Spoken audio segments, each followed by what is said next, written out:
Go to patreon.com/tiltedtripodmedia. Support this channel by becoming a member and unlock the future of video. Product reviews, travel, and more on Tilted Tripod Media. Click that subscribe button and welcome to the future of video. And smash the bell icon to be notified about weekly videos.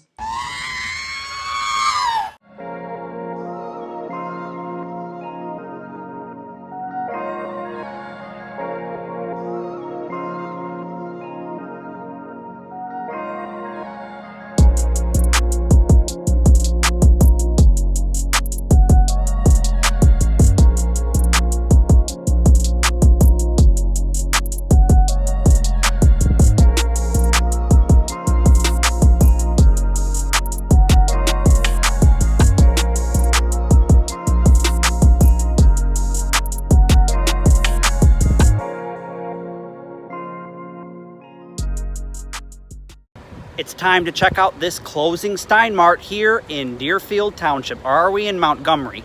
I think we might be in Montgomery. Anyways, I'm off of US 22, and this is the closing Stein Mart. This is the story of a 112-year-old company. This is Stein Mart. The company would get its start in 1908 when a man by the name of Sam Stein opened his first store in Greenville, Mississippi. The department store would carry general merchandise until 1932, when the original owner Sam would pass away, giving the store to his son. This was arguably the first discount department store, as the chain would target customers who shopped at regular department stores, but offer them discounts of up to 60% off regular department store prices. The store would find much success with this business model and would grow from 3 stores in 1977 to 40 stores in 1990, and then to 123 stores by the end of 1996. Stein Mart's main demographic were cities with populations of 125,000 or more. 2003 would see the introduction of a wacky marketing campaign called The Real Shopper, with support from Orlando-based advertising agency Fry Hammond Barr. This multimedia advertising campaign would feature real Stein Mart shoppers chosen via casting calls held throughout the country. Each season, 6 to 8 female shoppers would be chosen to appear in the campaign, and would be featured in Stein Mart's Sisterhood book online. 2013 was an overall good year for the company, as they had a reported profit of $25.6 million in sales, with the operation of 260 stores in 29 states. By 2017, the company would begin to struggle, with slumping sales and stocks.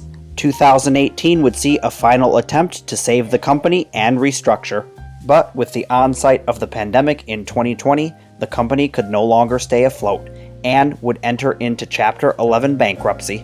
On August 12th of 2020, the company would begin liquidating and closing all of their stores, and that leads us to where we're at today.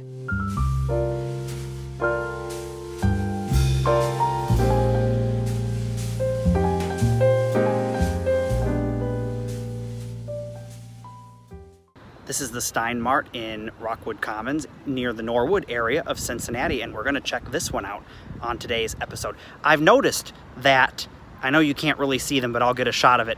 TJ Maxx, Home Goods, all those stores seem to be right next to Stein Mart. Could that be a reason that they're failing? Maybe. At least in Cincinnati, that's how they are, because the last one we took a look at was just like that. So here's a look at what I was talking about. You can see Home Goods, TJ Maxx, and then Stein Mart all right together in this same shopping plaza. And this isn't the only instance of this that we have in Ohio. Most of our Stein Marts for some reason seem to be grouped with these stores. So I don't know, is it like this in your area? Leave a comment down below and let me know. But could this be the reason that Stein Mart isn't doing so well? I mean, I know Home Goods is kind of different because it's more surrounded on furniture and doesn't really have any clothing. But TJ Maxx is definitely very similar to Stein Mart. So I personally never shopped at this store because they really didn't cater to my style. Their men's clothing was old, boring, stuffy, polo shirts, dress shirts, and khaki pants. They only really had a few pairs of jeans. But from time to time I'd go there with my mom because they did cater to her style somewhat, and they had pretty good prices. And occasionally you might find some, home good decorating kind of thing that just kind of jumps out at you and is real cheap, and so you pick it up. And Stein Mart was always one of those stores where you'd take a look at the price tag and it would say their price. And you'd be looking at it going, wow, that's really expensive. Like, let's take, for example, a coffee table that's made out of pressboard and a piece of glass. And it would be like $200, their price. And then they would have it marked down for the low price of $100, and you'd still be laughing at that price going, no, that's probably the original price, and even at that, it's overpriced. But anyways, I just thought that was amusing. Who is they? I'd love to know. Leave a comment down below if you know who they is. I would love to have one of these Stein Mart baskets to add to my collection. Well, anyways, it's been great checking out Stein Mart for one last time and bidding them a farewell. Thank you for watching this video. Like, comment, subscribe, and I'll catch you on another episode of Urbex.